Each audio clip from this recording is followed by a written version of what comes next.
On se caille les miches. Aujourd'hui, je vous apprends à faire un joli pain quand il fait froid. Et je peux dire que c'est pas évident. Il va falloir ajuster les températures, la recette et en plus, on va tester mon nouveau four. Vous en saurez plus sur la réaction de Maya. C'est parti. Pour commencer, le thermomètre, ça, c'est ce qui vous permettra de réussir. On le pose sur le plan de travail, on prend un papier, un crayon, on va faire notre température de base. Petit geste que j'aime bien faire, quand j'arrive, je touche la cuve. Voilà, comme ça me permet de savoir déjà si ma cuve est froide, il va falloir que j'augmente ma température. Habituellement, ma température de base, vous pouvez retrouver la vidéo qui vous explique tout, c'est ce qui me permet d'avoir une pâte à bonne température en fin de pétrissage. Ça, c'est la clé pour réussir. Donc d'habitude, c'est à peu près 70. Ok, avec ce petit batteur en pétrissant pas trop fort. Là, il fait froid, donc je vais augmenter ma TB en espérant sortir une pâte un peu plus chaude aux alentours de 26 ou 27. Ça, c'est très important. Donc, je prends ma température du fournil ou de mon garage. Ce matin, je suis à 15,6 et surtout, je suis précis. Là, vous allez me dire, il fait pas très froid. Entre le moment où j'ai pensé à tourner la vidéo et aujourd'hui, on a repris 10 degrés d'un coup, mais partout où il fait froid, ça vous servira, je vous promets. Alors, j'ai pris une farine de meule T80, ok, moulin de Colagne, et surtout, elle était dans mon garage, donc je prends bien ma température. Ça, c'est vraiment le b.a.-ba du boulanger, prendre sa température de la pièce et de la farine. Ma farine, 13 degrés, je note. Et donc, le calcul est simple, je vais faire 75, moins 15,6, moins 13, et ça va me donner 46,4. Disons 46. La chose que je peux changer le plus simplement, c'est la température de l'eau. Et n'ayez pas peur, on va partir sur 46. Tout simplement pourquoi? Parce que cette farine, je ne la connais pas. Je vais la tester. Et pour tester une farine, je fais toujours le même procédé. Je fais une autolyse. L'autolyse, ça va me permettre de toucher la consistance de ma pâte et de savoir comment elle réagit. Et donc là, ça ne me dérange pas de mettre de l'eau à 45, 46, tout simplement parce que je vais mettre 700 g d'eau à 46 et 1 kg de farine. Et pour cette vidéo, je fais une grosse tournée, 1 kg. Donc ça va me donner 5-6 baguettes, etc. Pourquoi? Parce qu'on va tester le nouveau four et comment mettre de la buée dans le four. Et tout ça, ça va être un petit challenge. Allez, on y va. Eau chaude du robinet, 46 pile poil. Et surtout, l'eau, je la pèse. Je la mets dans un litre, mais toujours être très précis. Voilà, j'ai mes 700. Je me garde un petit peu d'eau s'il faut en rajouter. Et surtout, toujours l'eau en premier. Donc j'ai mon eau à 46, mais comme ma cuve est froide, vous vous doutez bien que tout de suite, ça va redescendre en température. Je mets mes 700 et 1 kg de farine de meule T80. On a tout, notre farine, notre eau, et on va faire un phrasage 5 minutes en première vitesse. On met notre crochet, on tourne, 1 minuteur, 5 minutes. Et je vous rappelle, la première vitesse sur les petits batteurs, c'est généralement la vitesse 2.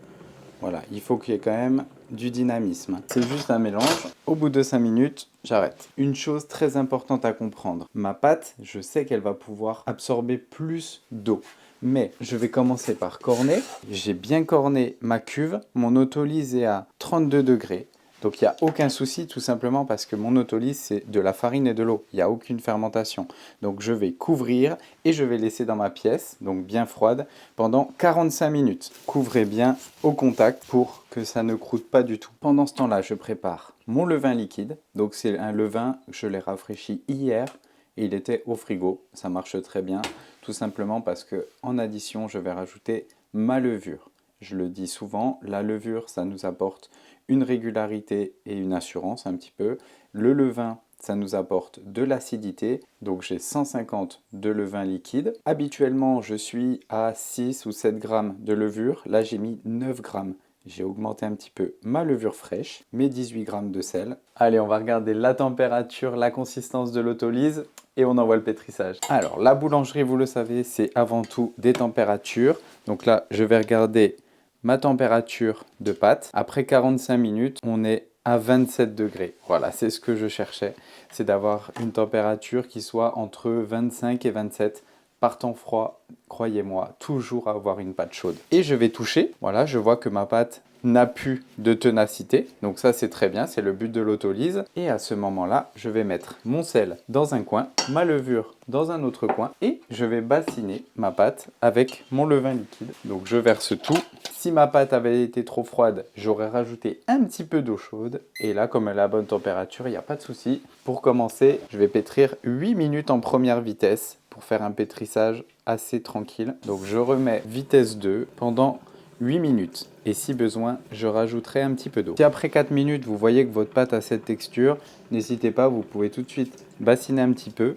On voit que la pâte est encore un petit peu ferme, donc vous rajoutez un petit peu d'eau. Ça viendra de votre farine. Pour les plus attentifs, vous avez remarqué, je fais un pétrissage 8 minutes en première vitesse et je vais faire 2 minutes en deuxième vitesse. Ça reste un pétrissage amélioré, tout simplement car quand vous pétrissez en première vitesse, vous préservez la couleur crème de votre pain, de votre mie. Donc c'est pour ça que je vais souvent utiliser cette technique pour les pains à la farine de meule ou les pains de tradition. Plus de première vitesse que de deuxième.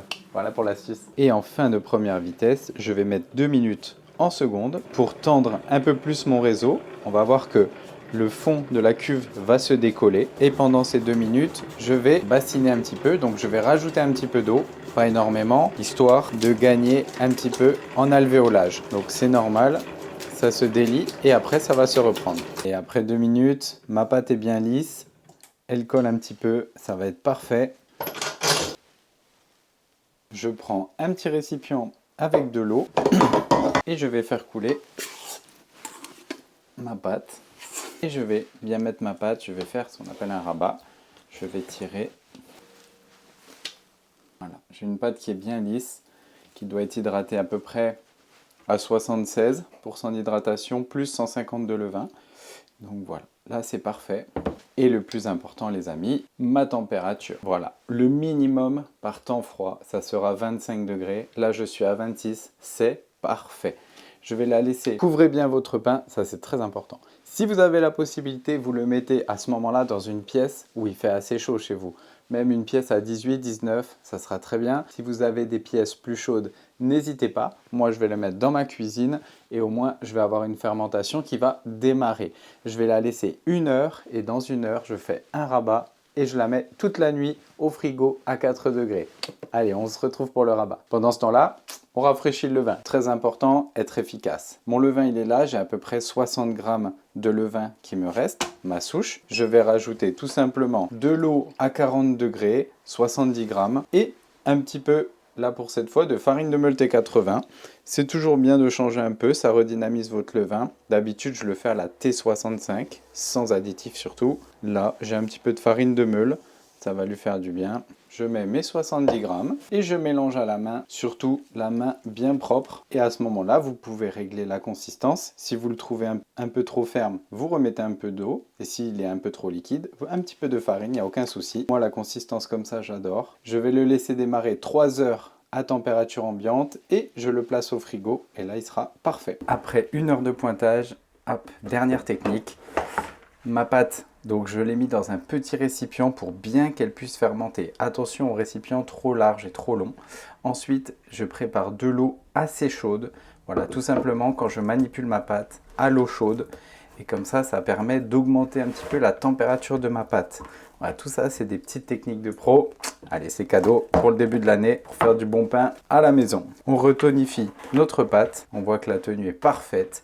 Et là, on peut la bloquer pendant au moins 10 heures à 4 degrés, bien au frigo. Et demain, on façonne. Allez, le jour 2, on sort sa pâte et on la met dans une pièce un petit peu chaude, la cuisine toujours, et on va attendre que la pâte remonte à 17 degrés, ça sera parfait pour la travailler et ensuite on divise et on façonne. Ma pâte a atteint les 15 degrés, je vous explique. Donc je me suis mis dans la cuisine, c'est le plus agréable pour la vidéo et pour mon corps. Ensuite, on va façonner, donc j'ai prévu assez de pain pour faire 3 baguettes à 350 grammes pour les cuire dans mon nouveau four pour tester la buée. Je vais vous en parler après. Et ensuite, on va se faire 2 bâtards. Un que je vais cuire sur une plaque et un que je vais cuire dans une cocotte pour vous expliquer la différence. Et ça, c'est vraiment ce qui est la spécificité des boulangers à la maison. Je vais diviser dans un premier temps mes 3 baguettes. À ce moment-là, les amis, n'hésitez pas à fariner. Et on travaille toujours avec un coupe-pâte. Je vais diviser mes 3 baguettes à 350. Et le reste, on le divise en 2 bâtards. En fonction de l'hydratation, ça va vous faire à peu près 2 jolis bâtards de 430, 440 grammes selon votre farine. Pour la mise en forme des bâtards, donc comme vous l'avez vu, tous les petits morceaux pas très esthétiques sont sur le milieu. Pour faire un bâtard court, la mise en forme, c'est une boule. Donc je vais bouler ma pâte en rapportant tout vers le milieu pour lui donner de la force. Hop. Quand je boule, je ne mets pas mes mains à plat comme le beurre. Non, je viens glisser mes mains sous la boule et je lui donne de la tenue. Voilà, c'est ce qu'on va rechercher en boulant. Et ma boule est bien faite, je peux mettre de côté pour la détente. Pour les baguettes, c'est exactement pareil. Je déplace ma pâte avec le coupe-pâte. Mes petits morceaux un peu moins esthétiques sont dedans. Je vais rétrécir ma baguette et je vais venir mettre en forme de la manière suivante. Voilà, je vais bien venir tonifier, tout dans le même sens. Je façonne un petit peu. S'il y a des gaz, je les chasse. Et ma mise en forme baguette est bien faite. Je vais chercher une baguette assez longue. Donc, c'est cette mise en forme que je veux. Après la mise en forme, ma détente commence. Donc, je couvre pour éviter que ça croûte. Et pour un résultat optimum, le mieux est de façonner sa pâte quand elle arrive à peu près à 17 degrés. N'oubliez pas cette valeur. On va la laisser pousser 45 minutes et il faudra la mettre au four. Donc là, 2 choses à préparer. Une petite toile pour mettre votre baguette et moi je vais préchauffer mon four à 250 degrés. D'habitude, on le fait ensemble dans ce petit four et là on va tester mon nouveau four d'à côté. Allez, c'est parti. Et ensuite, la nouveauté, c'est le petit four. C'est un four que j'ai trouvé d'occasion sur le Bon Coin et surtout qui se branche au 220. Voilà, et donc là on a vraiment une capacité, donc là c'est une plaque 40-60. Donc pour cuire le pain, il nous faut de la buée. Donc là, j'ai essayé de mettre en place un petit système avec des pierres de lave, comme dans un sauna. Et ça, c'est une pizza style. Donc c'est une plaque en fonte pour cuire des pizzas. Et voilà, on va essayer. Voilà. Ensuite, pour mettre la buée, j'ai un petit pulvérisateur. On va tester ça. Et en attendant, on préchauffe 260 degrés. C'est parti. Et si vous le connaissez, n'hésitez pas à me donner des petits conseils de cuisson. Bonnet, pas de bonnet. Bon là, j'ai une tête. Ne me jugez pas. À ce moment-là, très important, quand vous préparez des baguettes, donc les baguettes en tradition qui ont bien fermenté, le plus important, vous les façonnez et 45 minutes après maximum, ça doit aller au four. Sinon, ça va trop relâcher et il n'y aura plus de patates. La grigne ne se formera pas. Donc, préchauffez bien votre four et au moment où vous façonnez, vous mettez un chrono et 45 minutes après, c'est au four. Pour les pains en banneton dans des moules, c'est moins grave, mais les baguettes, c'est très important. Et pour tester mon four, je vais faire des grandes baguettes. Donc, j'ai pris une grille 40-60, j'ai pris une couche. Vous pouvez prendre un chiffon. Pour mes bannetons, j'ai des chiffons classiques. Et ça marche aussi, bien sûr, pour les petits fours, hein. Allez, on attaque. Toujours, je déplace ma pâte avec un coupe-pâte. Je dépose sur ma planche avec un petit peu de farine. Je dégaze. En fonction de la force, je vais travailler différemment. Là, c'est une baguette de tradition. On a de la force, donc je vais travailler délicatement. Je vais faire 2 façonnages dans le même sens.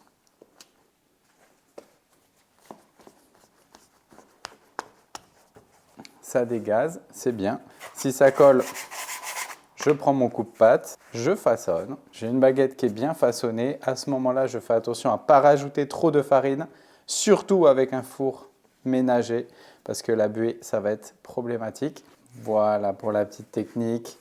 Là, vous allez avoir des baguettes qui sont bien façonnées.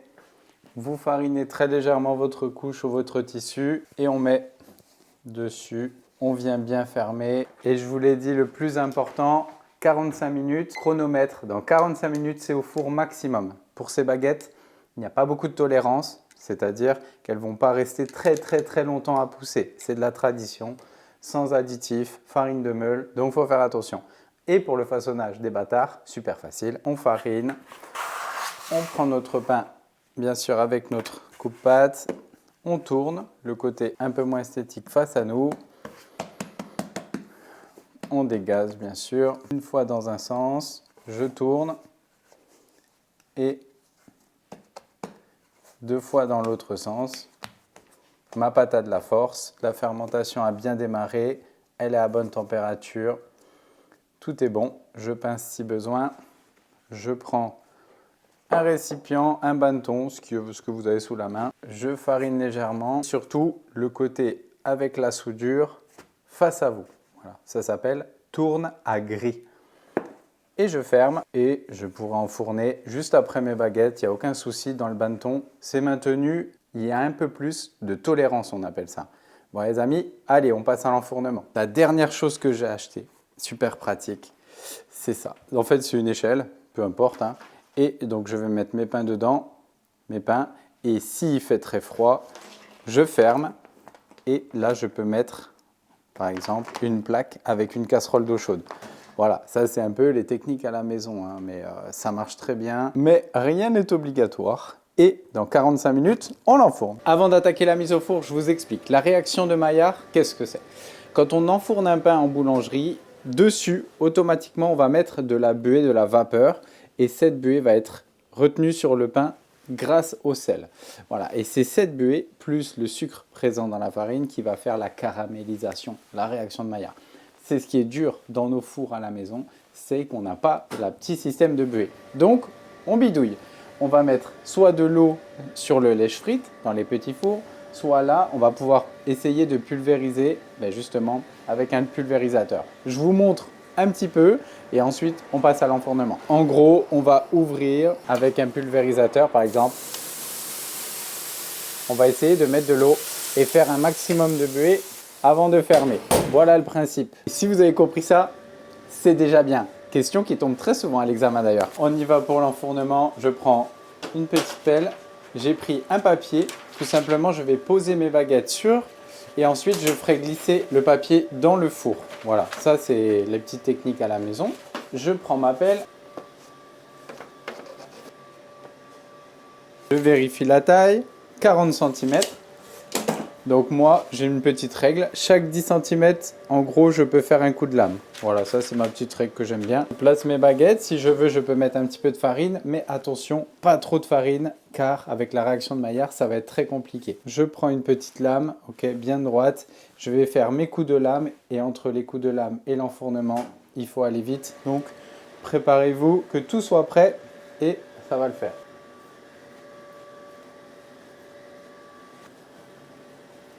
On immortalise la première, c'est parti.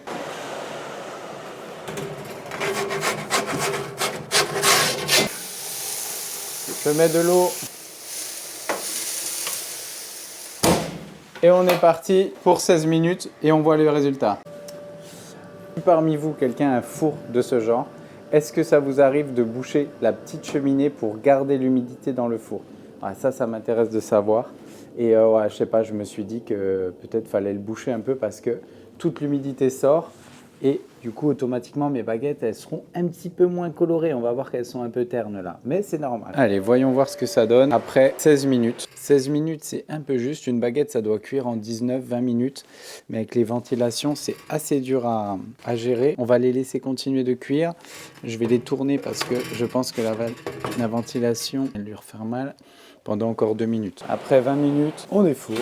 Je vais mettre à préchauffer ma cocotte et le test suivant sera de travailler avec soit la cocotte, soit le pain directement sur la plaque. Pour la suite, je vous montre 2 autres techniques. La première technique, ça sera celle de la cocotte. Donc j'ai pris un petit papier que je pourrais déposer dans ma cocotte. Je vais déposer mon pain, ok, sur le papier. Comme la soudure est au-dessus, c'est parfait. Voilà, ma tenue est bonne. Dans la cocotte, premier test, donc je vais pas m'occuper plus que ça de la buée, parce que je sais que ça marche. Je vais fariner avec une boule à thé, voilà, pour avoir un aspect un petit peu pain de campagne. Je vais lamer et ensuite je déposerai dans ma cocotte. Pour le deuxième pain, je vais simplement retourner mon pain sur une planche et je l'enfournerai sur ma plaque à pizza. J'aurai juste à le faire glisser. La petite subtilité va être que je vais mettre de l'eau avec un petit peu de sirop par-dessus. C'est une technique que j'ai appris dans mes voyages, beaucoup en Afrique. Allez, numéro 1, la cocotte. Je prépare ma cocotte. Attention à ne pas vous brûler. Je vais lamer mon pain. Je vais placer dans ma cocotte et je vais mettre 2 glaçons à l'intérieur. Je ferme mon pain est prêt, je peux le mettre au four. Pour le deuxième, la deuxième technique, je prends un peu d'eau avec du sucre dedans. Je vais mettre de l'eau directement sur mon pain en premier. Surtout, ne la mets pas avant. Hop. Et je vais lamer après. Voilà, surtout, mais le problème, c'est qu'on ne peut pas mettre de farine sur cette technique. Voilà, je vais bien lamer et on enfourne. Et deuxième chose qui va changer, pendant les 5 premières minutes, je vais boucher la cheminée. Allez, à l'arrache. C'est comme ça qu'on apprend. Allez, 5 minutes, je vais ouvrir un petit peu la fumée. Je sais pas, ça n'a pas l'air fou, hein. Allez, bon, bah pour ça, ça n'a pas trop marché. Je vais vous expliquer les différentes possibilités. Voilà. Pour celui de la cocotte, vous voyez la différence. On va le laisser finir de cuire 10 minutes sans le couvercle. Allez, faire du pain, c'est bien. Passons au débriefing. On peut remarquer plusieurs choses. Déjà, la cuisson à la cocotte. Donc la cocotte, ça nous permet d'avoir vraiment une petite bulle avec de l'humidité, etc. Et c'est ce qu'on va rechercher sur le pain. On voit que la réaction de Maillard, là, la caramélisation, elle est parfaite. Ok, bon, là on voit tous les défauts d'une cuisson avec une mauvaise buée en fait, mais c'est pas grave parce que ce qui compte à la maison, c'est pas de faire du bon pain, c'est de comprendre comment ça se passe. Voilà, on va en louper du pain, moi j'en loupe toujours, mais si je sais pourquoi, je peux corriger. Voilà la petite astuce. Deuxième chose, j'ai cuit sur une plaque. Ça c'est vraiment quelque chose que je ne connaissais pas. D'habitude je cuis sur des pierres à pizza, donc peut-être que ça peut jouer. Nouveau four, nouvelle technique, ce n'est pas du coup la recette, parce que la recette, on voit qu'avec une bonne cuisson, c'est parfait. Donc voilà, la seule chose à modifier, ça sera mon petit four. Allez, on s'en coupe une petite tranche.